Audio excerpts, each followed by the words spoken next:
All right, a second case of the coronavirus has been confirmed in Chicago in the U.S. state of Illinois.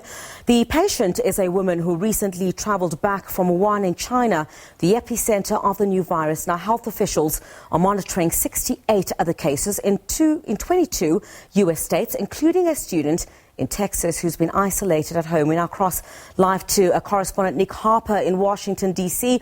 A very good evening to you, Nick. Thanks for your time. So what do we know about the second confirmed case?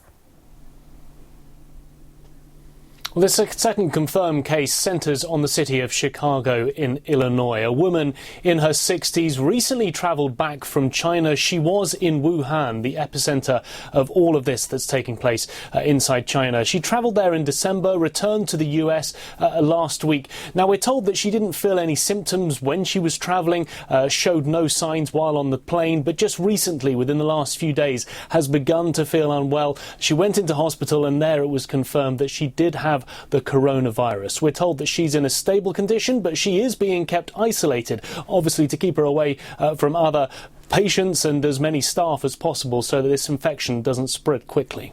Nick, what do we know about the previous case? What's the condition of that patient? Well, this is a patient, a 30-year-old man in the city of Everett, just north of Seattle in Washington state. He also recently travelled to China and came back within the last week or so. But earlier this week, he was confirmed as the first case in the United States. And obviously, there was widespread concern that it could be about to spread very quickly. We haven't seen that within the last few days. And the CDC, the Centers for Disease Prevention, are telling people that there isn't an immediate need for concern, that they don't feel that this could spread quickly. But in Washington state, they are closely monitoring 43 people that this man came into contact with. He himself is also doing well, but he is being kept isolated. And we're told that much of his treatment is being carried out by a robot that has a stethoscope, is able to take his temperature to monitor his vitals. He's able to communicate via the robot with doctors and nurses who are in another room. But again, the idea there is to limit his actual contact, his exposure with other humans, to make sure that the doctors and nurses who are treating him don't themselves become infected. Nick, I understand that US officials have been screening travellers from Wuhan at about 10 airports, and the Centre for Disease Prevention has deployed a team to Chicago to help state and local officials there. I know you spoke about it just a short while ago, but are there any fears from any quarters that additional cases could be picked up? Because as you correctly pointed out, in both of these cases that have been picked up in the US, the patients were not showing any symptoms at the airport, but had to go to the hospital when they started feeling ill.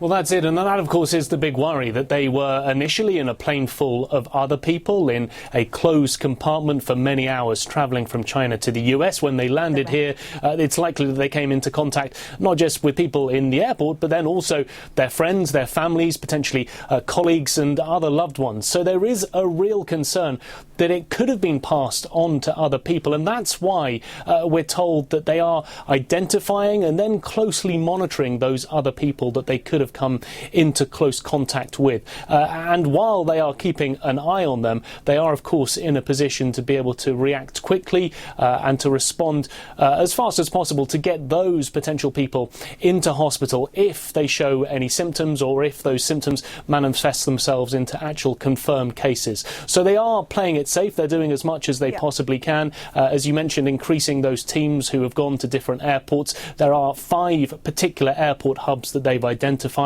New York, San Francisco, LA, Chicago and Atlanta, all of them very big international hubs. So they sent screening teams there, the idea being that they would reroute planes coming from China to the US to those 5 specific hubs where they have teams standing by to take the temperature of people getting off of the planes, to be able to monitor them for symptoms and then transfer them onto hospital if those symptoms seem to be significant. So they're doing all of they can, and at this stage they are saying to the public, don't panic, we are doing as much as we possibly can, and the risk to you out there is at this stage still low.